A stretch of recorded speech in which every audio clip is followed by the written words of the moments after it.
So, good afternoon everyone. Good afternoon, ma'am. So, this is my video presentations about the myth of that I choose. So, first I will going to introduce what is the content of my um, story. So, I choose the Tiboli tribes, which is the Diwata. So, the Tiboli or Tagabili to lowlanders are the Animas ethnic group inhabiting highland areas in southern Mindanao, centering on Lake Cebu. Otao Cebu is another of the peoples named there.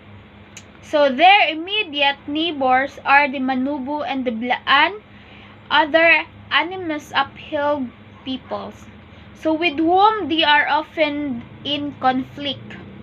So the Tiboli rely on Muslim traders for contacts with the lowlands and maritime trade.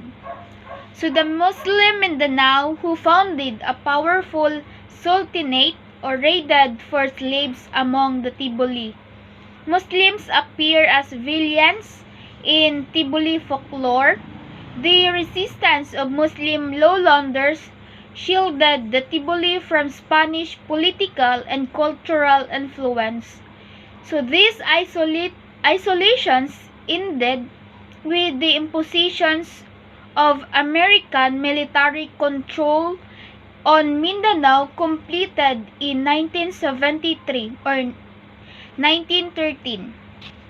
Since that time, Christian migrants from the Visayas and elsewhere have greatly increased the local population, publishing the Tiboli from much of their traditional territory, a great part of which is also being appreciated by logging companies. Some protections and development aided has been offered by the government institution, such as the controversial Panamin, and Catholic missionaries adopting as a common designation or the lumad, the Cebuano term for indigenous. The Tiboli and the other non-Islamized or non-Christianized ethnic groups in Mindanao are being to develop a collective identity and mobilize in their common interest. So in the beginning, there were no mountains on earth. So this is the story of the Diwata that I choose as a myth. So in the beginning, there were no mountains on earth as far as an eye could see. The water was spread out in the all direction.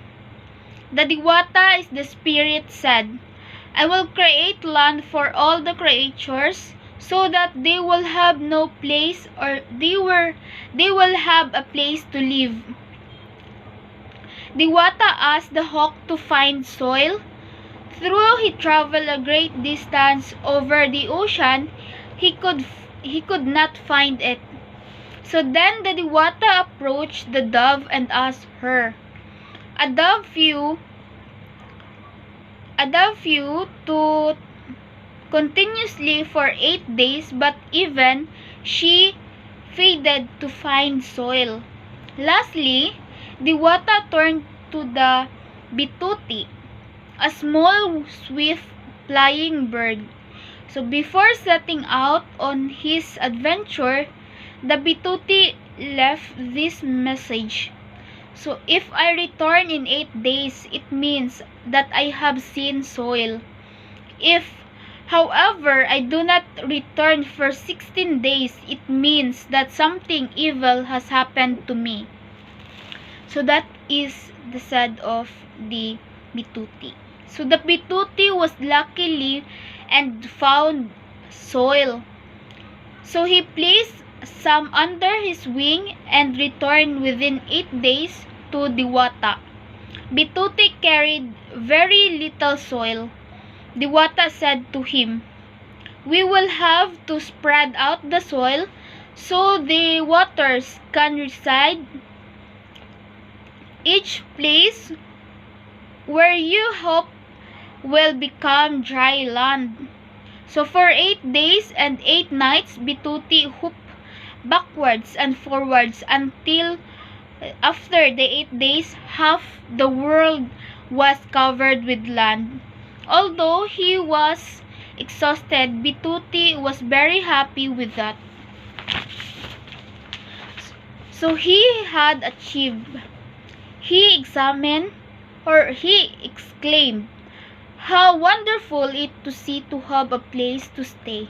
Let all the snakes, pigs, horses, and other animals live in this place."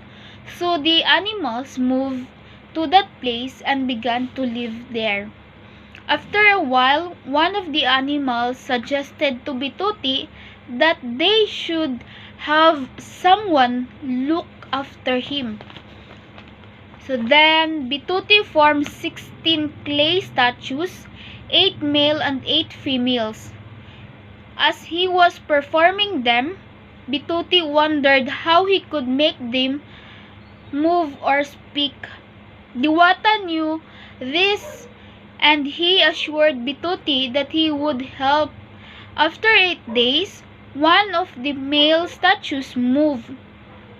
Bituti was very happy. He helped the man to walk, but he could not get him to speak for 8 days. The first words of the man were, "What a privilege it to be called to take care for the earth and the sky." Though he could move and speak, the man thought to himself, "I am not content merely to watch over the animals. I must look for a suitable companion." At that moment, the female and she became man's partner and companion.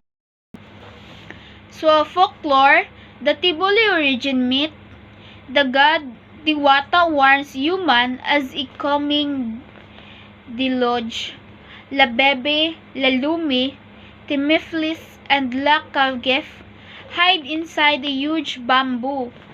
After the waters recede, the four spirits their way out of the bamboo. La Bebe and La Lumi married, becoming an ancestors of the Christian Filipinos. La Kagif and Timoflis also joined and go to produce sons and daughters. Of these, Bao and Omen are the ancestors of the Tibuli.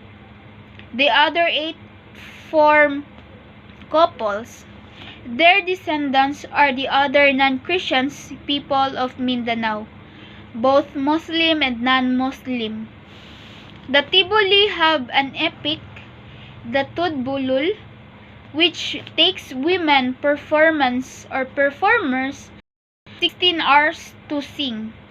Tudbubul is the name of the hero.